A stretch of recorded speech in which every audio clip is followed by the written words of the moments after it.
Hello everyone, नमस्कार। मैं सचिन, आपके अपने यूट्यूब चैनल बीआरडी सर पे आप सभी का बहुत ही प्यारा प्यारा अभिनंदन, स्वागत एंड मोस्ट वेलकम है। आई होप आप सभी बहुत अच्छे होंगे, बहुत प्यारे होंगे एंड मन लगा के पढ़ाई कर रहे होंगे। जैसा कि आप जानते हैं, आज से भौतिक विज्ञान की 12th की क्लास क्या होंगी, यूट्यूब पर आपको प्रोवाइड करवाई जाएंगी और ये सिर्फ और सिर्फ डेमो क्लासेस हैं। इसमें आप देखेंगे कि किस तरीके से हम चीज़ों को आपके समक्ष प्रस्तुत करते हैं और कितना सरल और सुलभ तरीका आपको बताते हैं। ठीक है, तो पहले तो आप जान लीजिएगा, मेरा नाम है सचिन, ठीक है, और हमारी संस्था का नाम है मैनपुरी करियर पॉइंट। ठीक है, अब देखिएगा मैं कौन सी क्लास को पढ़ाता हूं वो भी जान लीजिए। तो मैं 9 से लेकर बीएससी वालों तक को क्या पढ़ाता हूं, फिजिक्स पढ़ाता हूं, भौतिक विज्ञान। ठीक है, अब बात करते हैं कि जो हमारी क्लास होगी वो किस बेस पर होगी। ठीक है, तो मैं कहता हूं किसी भी विषय को पढ़ने के लिए सबसे पहले आपकी अप्रोच की आवश्यकता होती है कि जो आपकी अप्रोच है वो किस प्रकार है। अगर किसी भी सब्जेक्ट को लेकर आपकी अप्रोच बहुत ही निगेटिव है कि नहीं यार हमसे नहीं हो पाएगा, हम ये नहीं कर सकते, बहुत कठिन है, तो फिर वास्तविक रूप से देखा जाए वो आपसे नहीं हो पाएगा। ठीक है, तो सबसे पहले तो हम आज अप्रोच की बात करेंगे और प्लानिंग करेंगे कि फिजिक्स को वर्ष भर कैसे पढ़ा जाए और 90+ नंबर कैसे लाए जाए, इस पे हम बात करेंगे। ठीक है, तो आइएगा देखते हैं। ठीक है,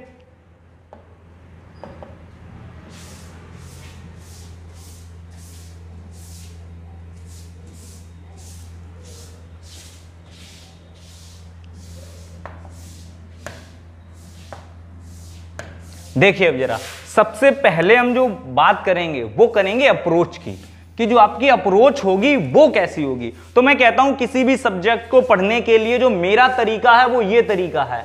मैं इस पैटर्न में सभी बच्चों को पढ़ाता हूं और इसी पैटर्न को साल भर क्या करवाता हूं, फॉलो करवाता हूं। ठीक है, तो सबसे पहले हम आपकी अप्रोच को क्या करेंगे, पॉजिटिव बनाएंगे और उसके बाद अगर कोई भी विषय चलेगा, जैसे मान के चलिएगा विद्युत धारा, ये टॉपिक चला हमारा। ठीक है, तो वैद्युत धारा को जब मैं आपको पढ़ाऊंगा तो सबसे पहले मैं उसके कॉन्सेप्ट क्या करवाऊंगा, आपको तैयार करवाऊंगा। जब आप उस चैप्टर के कॉन्सेप्ट क्या कर लेंगे, तैयार कर लेंगे, तो उसके बाद उस पर हम डिस्कस करेंगे और डिस्कस करने के बाद आप घर पे जाके क्या करेंगे, सर्च करेंगे बहुत सारी चीजें। जब सर्च कर लेंगे तो उसके बाद पुनः कुछ डिस्कस करेंगे और डिस्कस इसलिए करेंगे क्योंकि जब आप सर्च करेंगे कोई भी चीज तो आपके मन में कुछ ना कुछ डाउट भी होगा और जब हम पुनः डिस्कस करेंगे तो तुरंत के तुरंत उस डाउट को भी हम क्या कर देंगे, क्लियर कर देंगे। इस प्रकार से हम जब किसी भी चैप्टर, किसी भी यूनिट्स या किसी भी बुक को पढ़ेंगे तो वो क्या हो जाएगी, क्लियर हम कर सकते हैं और हमारे कॉन्सेप्ट क्या होंगे, सभी क्लियर होंगे, ये याद रखिएगा। ठीक है, अब आगे चलते हैं। ठीक है, कि आगे क्या होगा, तो सबसे पहले जो हम आज का इंट्रोडक्शन क्लास है उसमें हम आपको यह बताएंगे कि वास्तविक रूप से फिजिक्स है क्या और फिजिक्स को पढ़ना कैसे चाहिए।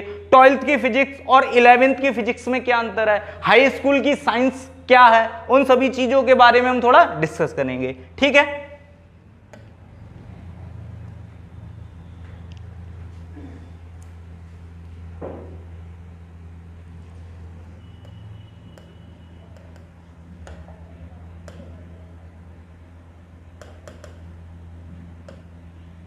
आइए देखते हैं। सबसे पहले जो हम बात करते हैं, ठीक है, वो बात करेंगे परमाणु की। ठीक है, कि परमाणु क्या होता है। ठीक है, सभी लोग जानते होंगे परमाणु किसी भी वस्तु या किसी भी पदार्थ की सबसे छोटी क्या होती है, इकाई होती है। जब बहुत सारे परमाणु आपस में क्या जाते हैं, मिल जाते हैं, तो उनके मिलने से क्या बनता है, अणु बनता है। और जब बहुत सारे अणुओं का निर्माण होता है तो उन अणुओं के मिलने से जिस चीज का निर्माण होता है उसे क्या कहते हैं, पदार्थ कहते हैं। और इस पदार्थ के ही बेस पर हम पूरी साइंस को क्या करेंगे, पढ़ेंगे और इसी को हम परिचित करेंगे कि पदार्थ होता क्या है, पदार्थ है क्या, और इन सभी चीजों के बारे में क्या करेंगे, डिस्कस करेंगे। ठीक है, उसके बाद याद रखिए, जब बहुत सारे पदार्थ क्या जाते हैं, मिल जाते हैं, तो वो किस चीज का निर्माण करते हैं, एक वस्तु का निर्माण करते हैं। और जब वह वस्तु बन जाती है तो सीधी सी बात है, वस्तु या पदार्थ की दो भौतिक चीजें होती हैं, उनके बारे में भी बात करते हैं। तो मैं बात करता हूं पदार्थ की। ठीक है, तो सबसे पहले आप बताइए पदार्थ क्या है, क्योंकि पदार्थ से ही तीनों विज्ञान बने हैं हमारे, बायोलॉजी, फिजिक्स एंड केमिस्ट्री। ठीक है, और तीनों के बारे में आज थोड़ा थोड़ा हम क्या करेंगे, अध्ययन करेंगे। ठीक है, अब ये चीजें आपने प्रॉपर तरीके से समझ ली कि पहले परमाणु आया, फिर अणु आया, फिर पदार्थ आया, और पदार्थ के मिलने से क्या बनी, वस्तु बनी। अब मैं कहता हूं ये है मार्कर, ये क्या है, एक वस्तु ही तो है, ये बहुत सारे पदार्थों से मिलकर बना हुआ है। ठीक है, अब आगे बात करते हैं।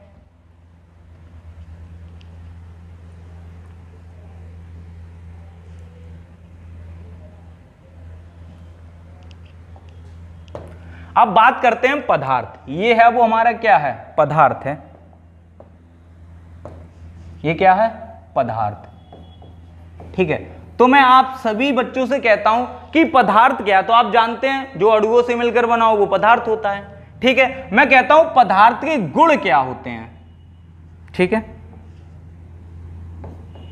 यह पदार्थ किसे कहते हैं, तो मैं गुण की बात करूंगा सिर्फ यहां कि पदार्थ में कौन कौन से गुण पाए जाते हैं। ठीक है, तो मैं कहता हूं जो पदार्थ है उसके पास स्वयं का क्या होगा, द्रव्यमान होगा, और स्वयं के उसके क्या होते हैं, आवेश होते हैं। अगर कोई भी पदार्थ है तो ये निश्चित है कि उसका क्या होगा, अपना द्रव्यमान होगा या वजन होगा। ठीक है, और अगर वो पदार्थ है तो उसके पास स्वयं के क्या होंगे, कुछ आवेश होंगे। ठीक है, अब कहोगे ये भैया द्रव्यमान क्या है, तो मैं कहता हूं पदार्थ का मान ही क्या है, द्रव्यमान है। जो पदार्थ का मान होता है वही क्या होता है, द्रव्यमान होता है। ठीक है, और जो पदार्थ का आवेश होता है वो क्या है, आवेश, चार्ज जिसे कहते हैं, धनात्मक और ऋणात्मक होते हैं।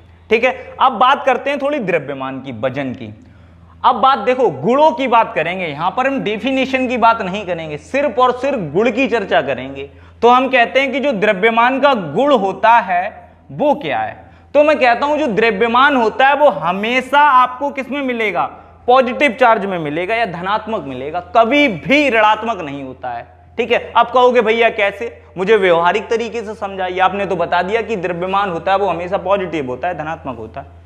ठीक है, तो मैं कहता हूं कभी भी आप मार्केट में सब्जी लेने गए होंगे तो कभी भी आप किसी भी दुकानदार से यही तो कहते हैं कि भैया 2 किलो आलू दे देना, भैया 3 किलो आलू दे देना। कभी आपने ये कहा भैया -2 किलो आलू दे दो, कभी कहा? या मान के चलिएगा कितना भी वेट किसी का कम हो, 5 ग्राम, 500 ग्राम, 1 ग्राम, क्या -1 ग्राम कभी होता है, कभी पढ़ा है? नहीं। तो हमेशा ये याद रखिएगा जो द्रव्यमान होता है ये हमेशा क्या होता है, पॉजिटिव होता है, धनात्मक होता है। और जो चीज धनात्मक होती है हमेशा याद रखिए, या कोई भी चार्ज जब धनात्मक होता है तो उसमें एक गुण और पाया जाता है, वो किसी भी वस्तु को अपनी ओर क्या करता है, आकर्षित करता है। अगर आपके गुण अच्छे हैं, अगर आपकी पॉजिटिव थिंकिंग है तो आपसे पूरा संसार क्या होगा, आकर्षित होगा। आपके नियमों को, आपके विचारों को, आपके स्वभाव को, आपकी पर्सनैलिटी को क्या करेगा, फॉलो करेगा। अगर आप क्या हैं, अच्छे विचारक हैं तो। अब बात कर लेते हैं आवेश की। तो मैं कहता हूं अगर कोई भी पदार्थ है, देखो पदार्थ के 2 गुण जरूर होते हैं। पदार्थ वही है जिसमें द्रव्यमान है, मास, ठीक है, और या चार्ज। अगर ये 2 चीजें नहीं हैं तो वो वास्तविक रूप से देखा जाए पदार्थ ही नहीं है। अब बात कर लेते हैं आवेश की कि भैया ये आवेश क्या होता है। ठीक है, तो मैं ये कहता हूं कोई भी पदार्थ में जो आवेश, देखिए अब मैं कुछ संरचना बनाना चाहता हूं। ठीक है, तो देखिए ये क्या है, पदार्थ मान के चलिए पदार्थ है। ठीक है, इसके नाभिक में क्या होते हैं, न्यूट्रॉन और प्रोटॉन उपस्थित होते हैं। ठीक है, और इसके चारों ओर क्या चक्कर लगाते हैं, इलेक्ट्रॉन चक्कर लगाते हैं। यही क्या है, संरचना है किसी भी पदार्थ की या अणु की।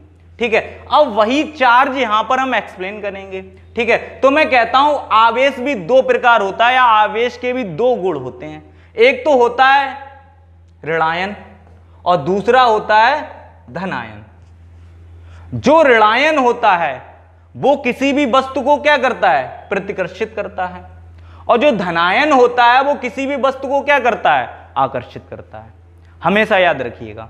ठीक है, तो बात करते हैं आप थोड़ी 12th और 11th की कर लेते हैं बात। ठीक है, कि भैया सिलेबस क्या है, 11th का सिलेबस क्या है, 12th का सिलेबस क्या है, इन चीजों के बारे में भी चर्चा करते हैं। तो अगर कोई भी आपसे अब कहे कि अच्छा ये बताइए क्लास 11th का सिलेबस क्या है, तो आप कह देना द्रव्यमान, क्योंकि जितनी भी चीजें आपको क्लास 11th की फिजिक्स में पढ़ाई जाती हैं वो सिर्फ और सिर्फ द्रव्यमान के बेस पर पढ़ाई जाती हैं, और कोई भी चीज ऐसी नहीं होती है जो द्रव्यमान से हटकर हो।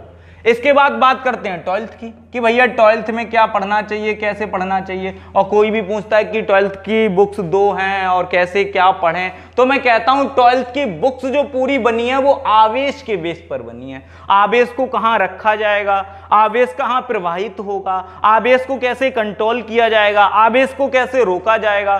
ठीक है, आवेश को रखने की जगह को ही क्या कहते हैं, धारिता कहते हैं, ये आपने पढ़ा होगा। ठीक है, तो अब आगे हम चर्चा करेंगे नेक्स्ट क्लास में, और ये सिर्फ और सिर्फ हमारी डेमो की क्लास थी, और भी आगे हमारी क्लास आएंगी। अपना एंड अपनों का ख्याल रखिएगा। जय हिंद, जय भारत, धन्यवाद।